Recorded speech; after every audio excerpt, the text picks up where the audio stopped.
ஓம் சாந்தி. 6/3/2025 காலை முரளி. ஓம் சாந்தி. பாப்தாதா மதுபன். சிவத்தந்தையே பிரம்மா தந்தையோட அவதரிச்சு நமக்காக ஆசிரியராகி பாடலுக்கு வந்திருக்கிறாரு. நம்மள இறைமானவர்கள் மிக கவனமா ஆத்மா அபிமானி நிலையிலிருந்து அந்த ஞான முரளியை நம்ம கேட்கலாம். பாபா சொல்றாங்க, இனிமையான குழந்தைகளே, ஆத்மாக்களாகிய உங்களுக்கு இந்த சரீரம் என்ற சிம்மாசனம் கிடைத்திருப்பது போல தந்தையும் கூட இந்த தாதாவின் சிம்மாசனத்தில் அமர்ந்திருக்கிறார். அவருக்கு தனக்கென்று ஒரு சிம்மாசனமே கிடையாது. இப்ப ஆத்மாக்களாகிய நமக்கு இந்த சரீரம் என்ற சிம்மாசனம் கிடைச்சிருக்கிற மாதிரி பாபாவுக்கும் ஒரு உடம்பு வேணும். அதனால தாதா பிரம்மா பாபாவுடைய சிம்மாசனத்துல அமர்ந்திருக்கிறார் சொல்றாரு. அவருக்கு தனக்கென்று ஒரு உடல் கிடையாது, சிம்மாசனம் கிடையாது அப்படின்னு சொல்றாரு. கேள்வி: ஈஸ்வரிய குழந்தை என்ற நினைவு இருக்கக்கூடிய குழந்தைகளின் அடையாளம் என்ன? நம்ம ஈஸ்வரனுடைய குழந்ை என்ற நினைவு யாருக்கு இருக்குதோ அவங்க அடையாளம் எப்படி இருக்கும்? பதில்: அவர்களின் உண்மையான அன்பு சிவபாபாவிடம் இருக்கும். உண்மையான அன்பு அவங்க பாபாட்ட தான் அவங்களுக்கு இருக்கும், சிவபாபாட்ட தான் இருக்கும். ஈஸ்வரிய குழந்தைகள் ஒருபோதும் சண்டை சச்சரவுகளில் ஈடுபட மாட்டார்கள். யார் ஈஸ்வரிய குழந்தைகளோ அவங்க ஒருபோதும் சண்டை சச்சரவுல போக மாட்டாங்க. அவர்களுக்கு கெட்ட பார்வை ஒருபோதும் இருக்க முடியாது. அவங்க எல்லாரையும் ஆத்மாவை தான் பார்ப்பாங்க, தேகதாரியா பார்க்க மாட்டாங்க. எல்லாரும் ஆத்மா, சகோதரன் சகோதரன்ற பார்வை அவங்களுக்கு இருக்கும். பிரம்மா குமார் குமாரி, அதாவது சகோதர சகோதரி ஆகிவிட்டால் அழுக்கான பார்வையை செலுத்த முடியாதுன்னு சொல்லி பாபா சொல்றாங்க. பாடல்: ஆகாய சிம்மாசனத்தை விட்டு வாருங்கள்ன்ட்டு பாட்டு. அதாவது மேல இருந்து வாங்கன்றது அவங்க ஆகாய சிம்மாசனத்து வாங்கன்னு சொல்றாங்க. உண்மையிலே பாபா பரந்தாமத்துல இருந்து தான் வராரு. ஆகாயன்றது இங்கதான் இருக்கு, பரந்தாமத்துல இருந்து வராரு. ஓம் சாந்தி. பாபா இப்போது ஆகாய சிம்மாசனத்தை விட்டு தாதாவின் உடலை தனது சிம்மாசனமாக ஆக்கி கொண்டுள்ளார் என இப்போது குழந்தைகள் அறிகின்றனர். இப்பதான் நம்ம புரிஞ்சுக்கிட்டோம். பாபா மேல இருந்து பாபா தாதா உடல்ல தனது சிம்மாசனமா இப்ப ஆக்கிட்டாரு. அங்க மேல இருந்து வந்திருக்கிறாரு. அததான் ஆகாய சிம்மாசனத்தைன்னு சொல்றாங்க. இப்போ நம்ம புரிஞ்சுக்கிட்டோம். அதனை விட்டு விட்டு இங்கே அமர்ந்திருக்கின்றார். பாபா மேலதான் நம்ம நினைச்சிட்டு இருந்தோம், கீழே பிரம்மா பாபா உடல்ல உட்கார்ந்துருக்கிறாரு. இந்த ஆகாய தத்துவம் என்பது ஜீவாத்மாக்களின் சிம்மாசனமாகும். ஆத்மாக்களின், அதாவது இந்த ஆகாய தத்துவன்றது இங்க ஆகாயம் இங்க தானே இருக்கு, பூமி ஆகாயம் எல்லாமே நம்மளால பார்க்க முடியுது. இது நம்ம ஜீவாத்மானா உடல்ல இருக்கிற ஆத்மாவுடைய சிம்மாசனம் ஆகாய தத்துவம்னு சொல்றாரு. ஆத்மாக்களின் சிம்மாசனமோ அந்த மகா தத்துவம் பிரம்ம தத்துவம் ஆகும்னு சொல்றாரு. ஆத்மா உண்மையிலே வசிக்கிற இடம் பரந்தாமம் தான். அதுதான் மகா தத்துவம், பிரம்ம தத்துவம்னு சொல்லி பாபா சொல்றாரு. அங்கே ஆத்மாக்களாகிய நீங்கள் சரீரம் என்று இருந்தீர்கள். நம்ம பரந்தாமத்துல இருக்கும்போது பரலோகம், பரந்தாமம், பிரம்ம தத்துவம் எல்லாமே ஒண்ணுதான். அங்கதான் ஆத்மா வசிக்கிற இடம், ஆத்மா லோகம். அங்க நம்ம எப்படி இருந்தோம்னா புள்ளி புள்ளியா இருந்தோம், சரீரம் இல்லாம இருந்தீங்கன்னு சொன்னார். சரீரம் இன்றி இருந்தீர்கள் சொல்லி பாபா சொல்றாரு. ஆகாயத்தில் நட்சத்திரங்கள் இருக்கின்றன அல்லவா? இப்ப எப்படி வானத்துல நட்சத்திரம் புள்ளி புள்ளி புள்ளியா இருக்கு இல்லையா, நைட் ஆனா நம்ம பார்க்கிறோம். அது போலதான் நம்ம எப்படி இருக்கிறோம், மிகவும் சின்ன சிறிய ஆத்மாக்களாகிய நீங்களும் அங்கேதான் வசிக்கிறீங்கன்னு சொல்லி பாபா சொல்றாரு. அப்ப நீங்களும் அந்த ஸ்டார் மாதிரி, நட்சத்திரம் மாதிரி சின்ன சின்னதாக தான் இருக்கிறீங்க. ஆனால் நீங்கள் எங்கே இருக்கிறீங்கன்னா பரந்தாமத்தில் தான் வசிச்சிங்கன்றாரு. ஆத்மாவை தெய்வீக பார்வை இல்லாமல் பார்க்க முடியாது. ஆத்மாவை இந்த 2 கண்ணால் பார்க்க முடியாது, புத்தி மூலமாக பார்க்கலாம். அதுவும் புத்தி சுத்தமாக இருக்கும்போது தெய்வீக பார்வை மூலமாக தான் நம்மளால் பார்க்க முடியும் அப்படின்றாரு. தெய்வீக பார்வை இல்லாமல் பார்க்க முடியாது. அதனால தான் கண்ணுக்கு தெரிய மாட்டுது. ஆத்மாவும் கண்ணுக்கு தெரியாது, பாபாவும் கண்ணுக்கு தெரிய மாட்டுறாரு. ஏதாவது காட்சி ஒன்றா கிடைச்சா பார்க்க முடியும். குழந்தைகளாகிய உங்களுக்கு இப்போது இந்த ஞானம் இருக்கிறது. இப்போ நமக்கு இந்த ஞானம் புத்தியில வந்துருச்சு. நட்சத்திரம் எவ்வளவு சிறிதாக இருக்கிறது, அது போல ஆத்மாக்களும் புள்ளி போல இருக்கின்றன என்ற ஞானம் இப்போ வந்துருச்சு. இப்போது தந்தை சிம்மாசனத்தை விட்டு விட்டார். அவர் ஆகாயத்தை சிம்மாசனம், அதாவது அந்த பரந்தாமத்துல இருந்தார் இல்லையா, அங்கிருந்து வந்துட்டாரு. ஆத்மாக்களாகிய நீங்களும் கூட சிம்மாசனத்தை விட்டு விட்டு இங்கே இந்த சரீரத்தை தனது சிம்மாசனமாக்கி கொள்கிறீர்கள். நம்மளும் மேல இருந்து கீழே ஒரு உடல்ல நெற்றிபூர்வத்துல உட்கார்ந்துருக்கிறோம் சொல்லி சொல்றாரு. எனக்கும் கூட கண்டிப்பாக சரீரம் தேவை. அவரும் நம்ம கிட்ட பேசணும், வாய் வேணும்னா அவருக்கும் ஒரு உடல் வேணும்ன்றாரு. என்னை அழைப்பதும் கூட பழைய உலகத்தில் தான். என்ன கூட நீங்க எங்க கூப்பிடுறீங்க பாத்தீங்களா, கலியுகத்துல கஷ்டத்துல தான் கூப்பிடுறீங்க. இதே சத்தியுகத்துல கூப்பிட்டுருந்தா நல்ல உடல்ல வந்திருப்பாரு. இப்ப பழைய உலகத்துலதான் நம்ம கூப்பிடுறோன்றாரு. தூர தேசத்தில் வசிப்பவர், பாடலும் உள்ளதல்லவா, ஒரு பாட்டு கூட இருக்கு, தூர தேசத்தில் வசிப்பவர்ன்ட்டு. ஆத்மாக்களாகிய நீங்கள் வசிக்கக்கூடிய இடம்தான் ஆத்மாக்களாகிய உங்களின் மற்றும் பாபாவின் தேசமாகும் சொல்றாரு. நீங்க எங்க இருக்கீங்களோ அந்த இடத்துக்கு பேர் தான் பரலோகம், பரந்தாமம், ஆத்மலோகம். அதுதான் உங்க வீடு மற்றும் பாபாவின் தேசம்னு சொல்றாரு. பிறகு நீங்கள் சொர்க்கத்திற்கு செல்கிறீர்கள். அப்புறம் நீங்க அங்க இருந்து சொர்க்கத்துக்கு போயிடுறீங்க. அதே பாபா தான் ஸ்தாபனை செய்விக்கிறார். ஆனா அந்த சொர்க்கத்தை படைக்கிறவரு, ஸ்தாபனை பண்றவரு சிவபாபா தான். பாபா அந்த சொர்க்கத்திற்கு வருவதில்லை. ஆனா அந்த உலகத்தை படைக்கிறாரு. ஆனா அந்த உலகத்துக்கு அவர் வர்றதில்லை. அவர் சப்தங்களை கடந்த வானப்பிரஸ்தத்தில் ஓய்வு நிலையில் சென்று இருந்து கொள்கிறார். ஒரு உலகத்தை படிக்கிறாரு, அங்க நம்மளை கொண்டு போய் வாழ வைக்கிறாரு, ஜீவன் முக்தி கொடுத்து நம்மளை ஒரு உடல்ல போய் நம்மளை வாழ வைக்கிறாரு, சந்தோஷமா வாழ வைக்கிறாரு. ஆனாலும் அவர் வர்றதில்ல. அவர் வானப்பிரஸ்த நிலையில ஓய்வு நிலையில போய் இருந்துக்கிறாரு. ஏன்னா அவரும் மாட்டிக்கிட்டாருன்னா அப்புறம் அவரையும் யாரையாவது காப்பாற்றணும். அதனால அவர் நடிக்க வர்றதில்ல. சொர்க்கத்தில் அவர் தேவைப்படுவதே இல்லை. சொர்க்கத்துல சுகத்துல இருக்கிறாங்க எல்லாரும். சுகத்துல கடவுளை யாருமே நினைக்க மாட்டாங்க. அவர் சுக துக்கத்திற்கு அப்பாற்பட்டவர். நீங்களோ சுகத்திலும் வரீங்க எனும்போது துக்கத்திலும் நீங்க வரீங்கன்னு சொல்றாரு. அவர் சுகத்திலயும் வர்றதில்ல, துக்கத்துக்கும் அப்பாற்பட்டவரா இருக்கிறாரு. இப்ப கூட வந்தா கூட அவரு சாட்சியா இருக்கிறாரு. அப்படியே ஒட்டாம அப்படியே விடுபட்ட நிலையில தான் பிரம்மா உடல்ல டக்கு டக்குன்னு போயிடுறாரு. ஆனா நமக்கு நம்ம அப்படியே உடல்ல ஒன்றி போய் நடிச்சு என்ன ஆயிட்டோம், இப்போ துக்கத்துல வந்துட்டோம். நம்ம சுகத்திலயும் இருந்தோம், அவரை மாதிரியே நடிச்சோம். சொர்க்கத்துல சுகத்துல ஜாலியா இருந்தோம். ஆனா ஆத்ம உணர்வுல இருக்கும்போது சுகத்துல இருந்தோம். தேக உணர்வுல வரும்போது இப்ப துக்கத்துல நீங்க வந்துட்டீங்கன்னு சொல்றாரு. பிரம்மா குமார் குமாரிகளாகிய நாம் சகோதர சகோதரிகள் என இப்போது நீங்கள் அறிவீர்கள். இப்ப நம்ம எல்லாருமே பிரதர் சிஸ்டர்ஸ். உடல்ல இருக்கும்போது ஆண் பெண்றது பிரதர் சிஸ்டர்ன்ட்டு இப்ப நீங்க தெரிஞ்சிட்டீங்க. ஒருவர் மற்றவர் மீது கெட்ட பார்வையின் சிந்தனையே கூட வரக்கூடாதுன்னு சொல்றாரு. இப்ப பிரம்மா பாபா நம்ம அப்பா, அவருக்கு நம்ம வாய் மூலமா பிறந்திருக்கிறோம். எல்லாருமே பிகேஸ் வாய் மூலமா பிறந்திருக்கோம்னா அப்ப எல்லாரும் அண்ணன் தங்கச்சி தானே. அப்ப அப்படிதான் இருக்கணும், பிரதர் சிஸ்டர்ஸ் தான் இருக்கணும். அப்ப ஒருத்தவங்க மத்தவங்க மேல கெட்ட பார்வையின் சிந்தனை கூட வரக்கூடாதுன்னு சொல்றாரு. இங்கே நீங்கள் தந்தையின் முன்னால் அமர்ந்திருக்கிறீங்க. இப்ப நம்ம பாபாவுக்கு முன்னாடி அமர்ந்திருக்கிறோம். தங்களுக்குள் சகோதர சகோதரிகளாக இருக்கிறீர்கள் சொல்றாரு. இப்ப சிவபாபா அப்பா. அப்ப முழு உலகமே நமக்கு யாரு? எல்லாருமே ஆத்மா, சகோதரன் தான். அப்பாவுடைய குழந்தைகள் யாரு? எல்லாருமே சகோதரன் சகோதரி தான் சொல்றாரு. அப்ப அப்படிதான் நீங்க இருக்கிறீங்க. தூய்மையாவதற்கான யுக்தி பாருங்க. இப்ப இந்த மாதிரி நினைச்சா அவங்களுக்குள்ள தூய்மை வந்துரும்ல. நான் ஆத்மா, சகோதரன் சகோதரி, இல்ல சகோதரன் நினைச்சு பாருங்க. அப்ப எல்லாருமே நம்மளுடைய பிரதர் சிஸ்டர்னு ஆகும்போது அப்ப தூய்மையாவதுக்கான யுக்தி பாருங்கள் எப்படி உள்ளது என்னன்னு சொல்லி பாபா சொல்றாரு. இந்த விஷயங்கள் எந்த சாஸ்திரங்களும் இல்லை. இந்த மாதிரி எந்த சாஸ்திரத்திலையும் இதெல்லாம் சொல்லல. அனைவரின் பாபா ஒருவர் தான். ஆக அனைவரும் குழந்தையாகியுள்ளனர் அல்லவா. எல்லாருடைய அப்பாவும் ஒருத்தர் தான். அப்ப எல்லாரும் அவருடைய குழந்தையாகிறாங்க அல்லவா. குழந்தைகள் தங்களுக்குள் சண்டை சச்சரவுகள் கூட இல்லாமல் இருக்க வேண்டும். இப்போ ஒரு அப்பாவுடைய குழந்தைகள் தங்களுக்குள்ளார சண்டை போட்டுக்கூடாதுன்றாரு. இந்த சமயம் நாம் ஈஸ்வரிய குழந்தைகளாக உள்ளோம், முன்னர் அசுர குழந்தைகளாக இருந்தோம் என்பதை நீங்கள் அறிவீர்கள். இப்ப நம்ம பாபா குழந்தையாயிட்டோம். முன்னாடி கூட நம்ம மாயா குழந்தைகளா தான் இருந்தோன்றது நமக்கு தெரியும். சண்டை போட்டுக்கிட்டு அப்படிலாம் இருந்தோம். பிறகு இப்போது சங்கமேகத்தில் ஈஸ்வரிய குழந்தைகளாக ஆகியெல்லாம் சொல்றாரு. பிறகு சத்தியுகத்தில் தெய்வீக குழந்தைகள் ஆவீர்கள். அப்புறம் திரும்ப நம்ம போயிட்டு இப்ப ஈஸ்வர குழந்தையா இருக்கிறவங்க அப்புறம் சொர்க்கத்துல போயிட்டு தெய்வீக குழந்தைகள், தேவதைகளோட குழந்தைகளா ஆயிருவோம்னு சொல்றாரு. இந்த சக்கரத்தை பற்றி குழந்தைகளுக்கு தெரிந்துள்ளது.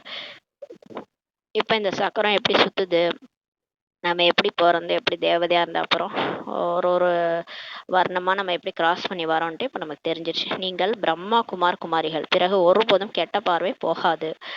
இந்த மாதிரி நீங்க ஃபர்ஸ்ட் புரிஞ்சுக்கோங்க. நம்ம ஒரு அப்பாவுடைய குழந்தைகள்னா அப்ப நம்ம எல்லாரும் பிரதர் சிஸ்டர்ஸ். அப்ப அப்படி பார்க்கும்போது அந்த பார்வையில பார்க்கும்போது ஒருபோதும் கெட்ட பார்வை போகாதுன்னு சொல்றாரு. சத்தியுகத்தில் கெட்ட பார்வையே இருக்காது. சொர்க்கத்துல இப்படிதான் எல்லாருமே ஆண் பெண்ணே அவங்க பார்க்க மாட்டாங்க. அவங்க பார்க்கறதே ஆத்மாவை தான் பார்ப்பாங்க. அவங்க பார்வையே ஆத்மா பார்வை தான் இருக்கும். ஏன்னா இங்கேயே அந்த பார்த்து பழகி நம்ம போயிடுவோம் கடைசியா. அதனால நமக்கு அங்கேயும் போய் அதே உணர்வு தான் வரும், எல்லாரையும் ஆத்மாவா பார்க்கறது. அது அப்படியே பழக்கமாயிரும். அதனால அங்க கெட்ட பார்வையே இருக்காது. ஆணா பெண்ணாலாம் பார்க்க மாட்டாங்க, உடம்பே பார்க்க மாட்டாங்க. கெட்ட பார்வை ராவண ராஜ்யத்தில் இருக்கும் சொல்லி பாபா சொல்றாரு. கெட்ட பார்வை எப்போ வருதுன்னா, ஆனா பெண்ணா அந்த உடம்ப பார்க்கறது வந்து இந்த ராவண ராஜ்யத்துல துவாபரயுகம் கலியுகத்தில் தான் வரும்ன்றார். குழந்தைகளாகிய உங்களுக்கு ஒரு தந்தை தவிர வேற யாருடைய நினைவும் இப்ப இருக்கக்கூடாது. இப்ப நம்ம வந்து ஆத்மான்னு புரிஞ்சுட்டு பரமாத்மாவை தான் நினைவு செய்யணும். எல்லா உறவும் அவரோட தான் இருக்கணும். அந்த தாய் தந்தை சகோதரன் சகோதரி கணவன் துணைவன் எல்லா உறவும் நம்ம பரமாத்மா கூட தான் வைக்கணும். வேற யாருக்கிட்டையும் வைக்க கூடாது. அவரை ஒருத்தரை தான் எல்லா உறவாகவும் நினைக்கணும். அப்போ உங்களுக்கு அவரை தவிர வேற யார் நினைவும் வரக்கூடாதுன்றாரு. அனைவரையும் விட ஒரு தந்தையிடம் தான் இப்போது அன்பு இருக்க வேண்டும். என்னுடையவர் ஒரு சிவபாபா, வேற யாருமே இல்லைன்னு சொல்லணும் சொல்லி பாபா சொல்றார். தந்தை சொல்கிறார், குழந்தைகளே நீங்கள் இப்போது சிவாலயத்திற்கு செல்ல வேண்டும். சொர்க்கத்துக்கு போகணும்னா நம்ம இப்படிதான் ஆகணும். அதனால சொல்றாரு, இப்ப நீங்க சொர்க்கத்துக்கு போகணும். சிவபாபா சொர்க்கத்தை ஸ்தாபனை செய்து கொண்டிருக்கிறார். அரை கல்பம் ராவண ராஜ்யம் தான் நடந்தது. அதாவது நம்ம இந்த பிறவிதான் வந்து நம்ம புதுசா பிறந்து வரல. நம்ம 63 ஜென்மமா பிறந்து இறந்து நிறைய நம்ம நடிச்சு நம்ம வந்து எல்லா உறவுலையும் சிக்கி தவிச்சு இந்த மரண லோகத்துல 63 ஜென்மமா நம்ம இதெல்லாம் அனுபவிச்சிருக்கிறோம். அதனாலதான் சொல்றாரு, 63 ஜென்மம் நீங்க ராவணராஜ்யம் தான் இருந்துச்சு. அது மூலமா உங்களுக்கு என்ன கிடைச்சு? துர்கதி தான் ஏற்பட்டதுன்றாரு. ராவணன் என்றால் என்ன, அவரை ஏன் எரிக்கின்றனர் என்பது யாருக்கும் தெரியாது. ராவணன்றது அஞ்சு தலை ஆணுக்கு 5 தலை பெண்ணுக்கு, 5 விகாரம். காமம் கோபம் பற்று ஆசை அகங்காரம் ஆணுக்கும் இருக்கு பெண்ணுக்கும் இருக்கு. சரிசமமா 2 பேருமே சரியில்லை இப்ப கலியுகத்துல. அதனாலதான் அத 10 தலையா செஞ்சு எரிக்கிறாங்க. இது யாருக்கும் தெரியாது. ஆனா உண்மையிலேயே 10 தலையோட ஒரு மனுஷனும் கிடையாது. சத்தியுகம் தொடங்கி கலியுகம் வரைக்கும் யாரும் நம்ம 10 தலையோட பார்க்கல இல்லையா? அப்ப அதை புரிஞ்சுக்கணும். அது ராவணன்றது இது சூட்சமா புரிஞ்சுக்கணும். இது வந்து விகாரம், அதை தான் எரிக்கிறோன்றதை புரிஞ்சுக்கணும். சாஸ்திரத்துல உள்ள எல்லா விஷயத்துலயும் உண்மை ஒளிஞ்சிருக்குது, அதை நம்ம கண்டுபிடிக்கணும். சிவபாபாவையும் தெரியாது தேவியரை அலங்கரித்து பூஜை செய்து கடலில் மூழ்கடித்து விடுவதை போல சிவபாபாவின் லிங்கத்தையும் மண்ணில் செய்து பூஜை முதலானதை செய்து பிறகு மண்ணோடு மண்ணாக கலந்து விடுகின்றனர். அதுபோல ராவனை உருவாக்கி பிறகு எரித்து விடுகின்றனர். கொஞ்சமும் புரிந்து கொள்வதில்லை சொல்லி பாபா சொல்றார். பக்தி மார்க்கத்துல என்ன பண்றாங்க, தேவி தேவியர்களாம் அலங்கரிச்சு பூஜை செஞ்சு கடல்ல கொண்டு போய் போட்டுறாங்க விநாயகர்லாம். அது மாதிரி சிவபாபாவையும் மண்ணுல பண்ணி பூஜை பண்ணி கொண்டு போய் மண்ணோட மண்ணா போட்டுறாங்க. இது மாதிரிதான் ராவணனையும் எரிக்கிறாங்கன்னு சொல்றாரு. எதுவுமே புரிஞ்சுக்காம பண்றாங்க. இப்போது ராவணராஜ்யம் நடக்கிறது, ராமராஜ்யம் வர வேண்டும் என்று சொல்லவும் செய்றாங்க. காந்திஜியும் கூட என்ன சொன்னாரு, ராமராஜ்யத்தை விரும்பினார் எனும் போது அதன் அர்த்தம் இப்போது ராவணராஜ்யம் உள்ளது என்பதல்லவா. காந்தி என்ன சொன்னாரு, ராமராஜ்யம் வேணும் அப்படின்னு சொன்னாரு. அதான் பத்தித பாவனே வாருங்கள்னு சொல்லி அவர் தான் பாட்டு பாடி இருக்கிறாரு, பத்தித பாவன சீதாராம்ட்டு. அவர் என்ன சொன்னாரு, எப்ப வந்து இந்த நாட்டுல வந்து 12 மணிக்கு ஒரு பொண்ணு எல்லா நகையும் போட்டு நடந்து போறாங்களோ அன்னைக்குதான் உண்மையான சுதந்திரம். அப்ப உண்மையான சுதந்திரம் எப்ப கிடைக்கும்? இந்த 5 விகாரம் ஒழிஞ்சாதான் கிடைக்கும் இல்லையா? நைட்ல போய் யாராவது நகையை போட்டுக்கிட்டு ஒரு பொண்ணு எங்கேயாவது நடந்து போக முடியும்? சும்மா நடந்து போனாலே இந்த கலியுகத்துல உயிரோட விட மாட்டானுங்க. இதுல வேற நகையை போட்டு நடந்து போனா என்ன ஆகும்? அப்ப இந்த கலியுகம் அழிஞ்சணும்னா இந்த விகாரம் அழிஞ்சாதான் அப்பதான் உண்மையான சுதந்திரன்றதை அவர் சொல்லிட்டு போயிட்டாரு காந்தியடிகள். உண்மையான சுதந்திரன்றது ராமராஜ்யம் தான், சிவன் உருவாக்குற அந்த சொர்க்கம் தான். சொர்க்கத்துலதான் அந்த நைட்ல நடந்த ஆத்ம உணர்வுல இருப்பாங்க. யாரும் அவங்கள எதுவும் செய்ய மாட்டாங்க. 12 மணிக்கு நடந்து போனாலும் யாரும் எதுவும் செய்ய மாட்டாங்க. ஏன்னா எல்லாரும் தேவதைகள், நாங்க எல்லாருமே நல்லவங்க. அதனால அவரும் சொல்லிட்டு போயிட்டாரு. அதோட அர்த்தம் இப்ப என்னன்னா, இப்ப கலியுகம் ராவண ராஜ்யம் தானே அப்படின்னு சொல்லி பாபா சொல்றாரு. இந்த ராவண ராஜ்யத்தில் காம சிதையில் அமர்ந்து எரிந்து போயிருந்து குழந்தைகளின் மீது தந்தை வந்து மீண்டும் இப்ப ஞானத்தின் மழையை பொழிகிறார். இப்ப நம்ம எரிஞ்சு போனவங்க மேல ஞானத்தின் மழையை பாபா வந்து பொழிகிறார். அனைவருக்கும் நன்மை செய்கிறார். இப்ப உலகத்துக்கே, நமக்கு மட்டும் இல்ல உலகத்துக்கே இப்ப நன்மை செய்கிறார். வறண்ட பூமியில் மழை பொழிந்தால் புல் முளைத்து வருகிறது அல்லவா? இப்ப வறண்டு போன பூமியில மழை பொழிஞ்சாதானே இந்த புல் பூண்டாது முளைக்குது. உங்கள் மீது கூட இந்த ஞானத்தின் மழை பொழியாததால் எவ்வளவு ஏழைகள் ஆகிட்டீங்க நீங்க. இந்த ஞானம் இல்லாதனால நம்ம இப்படி ஆயிட்டோம். அப்படியே பிறப்பெடுத்து கடைசியில இப்படி ஏழை ஆயிட்டீங்கன்னு சொல்றாரு. இப்போது மீண்டும் ஞானத்தின் மழை உங்க மீது பொழிகிறதுன்றார். இதன் மூலம் நீங்கள் உலகிற்கு எஜமானனா ஆகிறீங்க. இந்த ஞானத்தின் மூலமா தான் நம்ம உலகத்துக்கே எஜமானனா ஆகிறீங்கன்றார். குழந்தைகளாகிய நீங்கள் இல்லற விஷயங்கள் இருக்கலாம், நீங்க வந்து இல்லறத்துல கூட இருங்க. ஆனால் உள்ளுக்குள்ள உங்களுக்கு எப்படி இருக்கணும், மிகவும் குஷி இருக்கணும். ஏழைகளின் குழந்தைகள் படிக்கின்றனர், படிப்பின் மூலம் வக்கீல் முதலானவர்களாக ஆகிறாங்க இல்லையா? ஏகலைவனின் விஷயம் கூட சாஸ்திரங்களில் உள்ளதல்லவா? ஏகலைவன் ஒருத்தர் இருந்தாரு. அவர் வந்து அந்த துரோணாச்சாரியர் வந்து சேர்த்துக்க மாட்டாரு. அர்ஜுனனை தான் வந்து வில்வித்தை கத்து கொடுப்பாரு. இவரை வந்து உள்ள விட மாட்டாரு. இவர் வந்து காட்டுவாசி சேர்ந்தவர்னு சொல்லிட்டு உள்ள விட மாட்டாரு. ஆனா அவர் வந்து எட்ட இருந்தே அந்த குருவோடைய கலையை கத்துக்கிட்டு அப்படியே அர்ஜுனன் மாதிரியே வந்து எல்லா வில்வித்தையே கத்துக்குவாரு. இருந்தாலும் துரோணாச்சாரியார் வந்து நீ வந்தது செஞ்சது தவறு, அதனால நீ வந்து உன்னுடைய கட்டை விரலை குடுன்னு சொல்லி கேட்டு வாங்கிடுவார். அதனால அவரால் அந்த அர்ஜுனன் அளவுக்கு அவரால் எதையுமே செய்ய முடியாது. அந்த மாதிரி பண்ணுறாரு. அது மாதிரி இங்கேயும் வந்து வெளியில இருந்து கூட வந்து கேட்குறாங்க, வெளியில இருந்து கூட முரளியை கேட்குறாங்க. எல்லாருக்குள்ளே இருந்துக்கிட்டாலும் நீங்கள் உங்களால் பாஸ் ஆக முடியும் அப்படின்ற மாதிரி சொல்கிறார் பாபா. ஆனால் அந்த கதையும் இந்த கதையும் ஒன்றும் கிடையாது. ஏழை குழந்தைகள்லாம் இப்போ படிக்கிறாங்க இல்லையா, படிப்பு மூலமாக வக்கீல் வந்து ஆகிடுறாங்க இல்லையா. அப்போ வந்து நம்ம படித்தோன்னா, நல்லா வீட்டில் எல்லாத்துல இருந்தாலும் நல்லா படித்தோன்னா நம்மளாலையும் பதவி அடைய முடியும்னு சொல்கிறாரு. யார் அனைவரையும் விட அதிக பக்தி செய்தனரோ அவர்கள்தான் வந்து அனைவரையும் விட அதிகமாக ஞானத்தை எடுப்பார்கள் என்பதை குழந்தைகளாகிய நீங்கள் அறிவீர்கள். பாபா இது நிறைய ஒரு 2 நாள் 3 நாள் முறையிலே எதாவது சொல்லிட்டு இருக்கிறாரு. யார் எல்லாரை விட அதிக பக்தி செஞ்சாங்களோ அவங்க தான் எல்லாரை விட அதிகமான ஞானத்தை எடுப்பாங்கன்னு சொல்லி சொல்றாரு பாபா. நமக்கு தெரியும்னு சொல்றாரு. அனைவரையும் விட அதிகமான ஆரம்பத்துல இருந்து நாம் தான் பக்தி செய்தோம். பிகேஸ் வந்து சொல்லாதீங்க நீங்க பக்தியை விட்டுட்டீங்களா அப்படின்னு கேக்குறாங்க வெளி உலகத்துல. நீங்க என்ன வந்து கடவுளே கும்பிட மாட்டீங்க, கோயிலுக்கு போக மாட்டீங்க, பக்தி செய்ய மாட்டீங்கன்னு நம்மள திட்டுறாங்க இல்லையா. நம்ம ஏன் செய்ய மாட்டோம்? நம்ம தான் இருக்கிறதுலே அதிக பக்தி பண்ணது. 63 ஜென்ம பக்தி நாங்க தான் ஃபர்ஸ்ட் பக்தியை ஆரம்பிச்சு வச்சோம்னு சொல்லுங்க. நாங்கள் தான் அதிகமாக பக்தி பண்ணோம், அதனால தான் எங்களுக்கு முதல்ல கடவுள் கிடச்சிட்டாரு, எங்களுக்கு ஞானத்தையும் கொடுத்து பக்தியிலேருந்து விடுபட வைக்கிறாருன்னு சொல்லுங்கள். அனைவரையும் விட அதிகமாக ஆரம்பத்துலேருந்து நாம் தான் பக்தி செய்தோம்னு சொல்லி சொல்லுங்கள். பிறகு நம்மை தான் பாபா சொர்க்கத்துக்கு முதலாக அனுப்பி வைக்கிறார். பக்தியின் காரணமாக தான் இப்போ நமக்கு ஞானம் கிடச்சிருக்கு. பக்தி முடிஞ்சதுனால ஞானம் கிடச்சிருக்கு. பக்தியில இறங்கும் கலை, ஞானத்துல ஏறும் கலை. அதனால பக்தி ஞானம் கிடைச்சிச்சுன்னா பக்தி செய்ய முடியாது. பக்தி ஞானம் ஃபுல்லா புத்தியில ஏற ஏற பக்தியை நம்மளால தொடர முடியாது. ஏன்னா நமக்கு தெரிஞ்சிடும் பக்தின்றது கேட்கறது. எங்களுக்கு அன்பு கொடுங்க, அமைதி கொடுங்க, எனக்கு அது கொடு இது கொடுன்னு கடவுள்கிட்ட கேட்கறது பக்தி. ஞானம்ன்றது நம்மளை பாபா நிரப்பிடுறாரு. நான் அவரோட குழந்தை, நான் வள்ளலோட குழந்தை, நான் வள்ளல்ன்ட்டு நம்ம கொடுக்க ஆரம்பிச்சிடும். அந்த கொடுக்குற சம்ஸ்காரம் தேவதையாகிறது, அதான் ஞானம். அதனால நம்ம இதுக்கப்புறம் பக்தி வந்து செய்ய முடியாது, அது தானாகவே விடுபட்டுடும். பிறகும் நம்மை தான் பாபா வந்து சொர்க்கத்துக்கு முதலாக அனுப்பி வைக்கிறார். பாபா பக்திக்கான பலனை கொடுத்து நம்மளை ஞானத்தை படிக்க வச்சு சொர்க்கத்துக்கு முதலா நம்மளை தான் அனுப்பி வைக்கிறார். இது ஞானம் நிறைந்த மிக சரியான விஷயமாகும் சொல்லி பாபா சொல்றார். மிகச்சரியாக நாம் தான் பூஜைக்குரியவர்களாக இருந்தோம்.